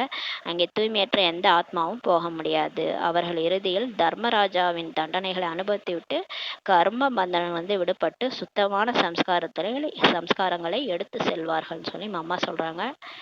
யாருமே சொர்க்கத்துக்கு போறவங்க யாருமே தூய்மையற்ற ஆத்மாவா போக முடியாது. எல்லாமே தூய்மையாகி தான் போகணும். இங்க தண்டனைகளை அனுபவிப்பாங்க. அவங்க பண்ண தப்புகளா வருந்தி திருந்தி தான் எல்லாரும் கர்ம பந்தன் வந்து விடுபட்டு சுத்தமான சம்ஸ்காரத்தை எடுத்து தான் எல்லாரும் போவாங்க. ஏனென்றால் அங்கே அசுத்தமான சம்ஸ்காரம் கிடையாது. அங்க சொர்க்கத்துல அசுத்தமான சம்ஸ்காரம் யாருக்குமே இருக்காது. எல்லாரும் திருந்தி தான் போவாங்க. அங்க பாவங்களும் ஏற்படுவதில்லைன்னு சொல்லி சொல்றாங்க. ஆத்மா தனது உண்மையான தந்தையை மறந்து விடும்போது இந்த அனாதியான வெற்றி தோல்வி கலந்த குட்டிக்கரண விளையாட்டு உருவாக்கப்பட்டுள்ளது. பாருங்க, நம்ம பாபா இப்ப கிடைச்சிட்டாரு, இப்ப நினைக்கிறோம். அதுக்கப்புறம் நம்ம சொர்க்கத்துல அவர் மறந்துடுவோம். அதுக்கப்புறம் சுத்தமா தேக உணர்வுல வந்து தப்பு பண்ண ஆரம்பிச்சிடும். அதனாலதான் இந்த வெற்றி தோல்வி முடிவில்லாத ஒரு விளையாட்டு உருவாக்கப்பட்டிருக்குன்னு சொல்றாரு. ஆகையால் நம்முடைய இந்த சர்வ சக்திவான் பரமாத்மா மூலமாக சக்தி எடுத்து விகாரங்களின் மீது வெற்றி அடைந்து 21 பிரிவுகளுக்கு ராஜ்யபாகியத்தை இப்போது எடுத்து கொண்டிருக்கிறோம் சொல்லி அம்மா சொல்றாங்க. நல்லது. அவ்யக்த பிரேரணை. சத்தியம் மற்றும் பண்பாடு என்ற கலாச்சாரத்தை தனதாக்குங்கள். உங்கள் வார்த்தையில் அன்பும் இனிமையும் சத்தியமும் இருக்க வேண்டும். நம்ம சத்தியத்தை தான் பேசுறோம், ஆனா அதை வந்து சத்தமா பேசக்கூடாது, கோவமா பேசக்கூடாது, அன்பா பேசணும், இனிமையா பேசணும்னு சொல்றாரு பாபா. ஆனால் சொரூபத்தில் பணிவும் இருக்க வேண்டும். பணிவோட புரிய வைக்கணும். ஏன்னா இது யார் சொல்றது? இந்த சத்தியமான வார்த்தைகளை சொல்றது சிவன் நம்மளை கருவியா தேர்ந்தெடுத்து சொல்லிட்டு இருக்கிறாரு. அதனால உங்க சொரூபத்துல பணிவு இருக்கணும். பயமற்ற அதிகாரத்துடன் பேசுங்க, ஆனால் வார்த்தை எப்படி இருக்கணும்? மரியாதைக்குள் இருக்க வேண்டும். நீங்க பயமா பேசினாலும் யாரும் கேட்க மாட்டாங்க. பயந்துகிட்டு ஞானத்தை சொன்னாலும் இவங்க ஏதோ தப்பா சொல்றாங்கன்னு நினைச்சுக்குவாங்க. அதனால பயம் இல்லாம சிம்ம வாகினி மாதிரி அதிகாரத்தோட பேசுங்க. ஆனா வார்த்தை வந்து எப்படி இருக்கணும்னா திமிரா இருக்கக்கூடாது, மரியாதைக்குள் இருக்க வேண்டும். 2 விஷயங்களும் சமநிலையில் இருக்க வேண்டும் சொல்லி பாபா சொல்றாங்க. எங்கு சமநிலை இருக்குமோ அங்க அதிசயம் தென்படும். எங்க சமநிலை, அதாவது பயம் இல்லாம அதிகாரத்தோடயும் பேசணும், மரியாதையாகவும் பணிவாகவும் பேசணும். இந்த 2 சமநிலை இருக்கும் போதுதான் அங்கு அதிசயம் தென்படும். மற்றும் அந்த சப்தம் கடுமையாக இன்றி இனிமையாக இருந்தால் அதிகாரம் மற்றும் பணிவுத்தன்மையின் சமநிலையின் அதிசயத்தை நீங்க பார்ப்பீங்க. பாருங்க, பாபா சொல்றாரு எங்க அதிசயம் தென்படும்னா நம்ம அது பயம் இல்லாம மரியாதைக்குள்ளார நம்ம பேசும்போது, ஞானத்தை புரிய வைக்கும் போது அங்க நம்ம பேசுற சவுண்ட் வந்து கடுமையா இல்லாம சாஃப்டா இனிமையா இருக்குதுன்னா அது பேச்சே கேட்க ஆசையா இருக்கும் எல்லாருக்கும். இன்னும் கொஞ்ச நேரம் பேச மாட்டாங்களா அப்படின்னு இருக்கும். அந்த மாதிரி இனிமையா இருந்துச்சுன்னா அதிகாரம் மற்றும் பணிவுத்தன்மையின் சமநிலையின் அதிசயத்தையே நீங்க பார்ப்பீங்க. எல்லாரும் என்ன பண்ணுவாங்க? நம்ம பேச்சு தான் கேட்பாங்க. இதுதான் பாபாவை வெளிப்படுத்தும் சாதனமாகும். இந்த மாதிரி யார் பேசுறாங்களோ அவங்க தான் பாபாவை வெளிப்படுத்த முடியும்னு சொல்றாரு. இதுதான் பாபாவை வெளிப்படுத்தும் சாதனமாகும் சொல்லி பாபா சொல்றாங்க. ஓம் சாந்தி. நன்றி பாபா, நன்றி.